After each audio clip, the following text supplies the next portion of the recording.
People on Earth use nonverbal ways to communicate every day, like facial expressions, hand signals, body language, and American Sign Language. Astronauts in space have their own nonverbal way to communicate too. During the spacewalk and just generally during space operations all the time, communication is hugely important. So talking to the people who are outside, talking to the people on the ground, and obviously we have radios to do that, but a lot of times we wind up having to do that non-verbally.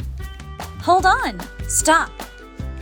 The hold signal. So whether that maybe sometimes your ears may not be clearing fast enough as the pressure is changing, maybe someone's helping rescue you, but you're still attached and you realize that, and so in any case you give them a hold signal, and that should tell everyone to stop everything that's all the movement and kind of look around and for something that at least seems abnormal. You okay? I'm okay. We really want to check on each other, check on our buddies. So the way we usually do that is we use the okay hand symbol. And so we'll use it as a question and as an answer. So if I'm pointing at Raja and then giving him the okay sign, I'm saying, "Are you okay?" And if he is, he'll tell me, "I am okay." I see what you're saying. There's a lot of nonverbal that just comes from knowing and working with people that makes a big difference when you're working day in and day out, especially on a high-stress thing like a spacewalk, where just the look at someone's face can tell you, like, either, yeah, I'm good with this plan, or I've got reservations, maybe we should stop and talk about this, and you can do all that with just a glance, even through the glass of the space helmets. A handful of numbers. If you're flying formation, which we practice in the T-38, we also use hand signals just to keep up with those skills. And so one of the most common things is transmitting numbers with your hands. And so 1, 2, 3, 4, and 5 are pretty easy. And then the way we do 6, 7, 8, 9, 10 without taking our hand off the stick is to turn your hand horizontal.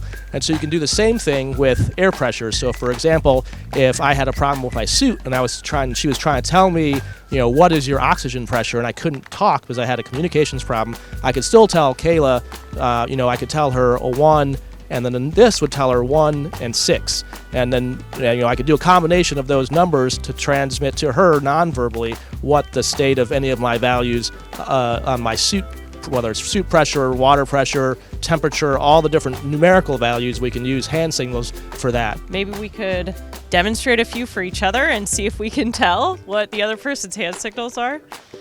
So I'll go first, Raja, and you can see if you know what I'm trying to tell you. What do you think Kayla is trying to communicate?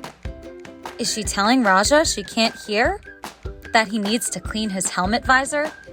Or asking him what song he's listening to? All right, so what Kayla is telling me there is she's pointing to herself, which is indicating the person who has the problem. You could also point at someone else, but in her case, she's pointing at herself, so she's telling me she has a problem, and then she waved across her ears, which is telling me she can't hear. Okay, so let's say we have that same scenario. So we've had some kind of loss of comm, and Kayla came to check on me while I was out on a spacewalk. When she got there, I might give her a signal like this. Can you figure out what Raja is trying to communicate? That they need to move to the other side of the space station? That they need to wrap up and finish what they're doing? Or is he asking her to do a flip in microgravity? So there, Raja would be trying to communicate to me that we need to speed things up. Maybe he has a problem that's accelerating or getting worse, so he's saying it's kind of an urgent situation here, let's get a move on, more or less. Next time you see astronauts on a spacewalk, look out for some of the hand signals you learned today. You can even try them out with your friends to talk in your own nonverbal code. For more fun with STEM, visit stem.nasa.gov.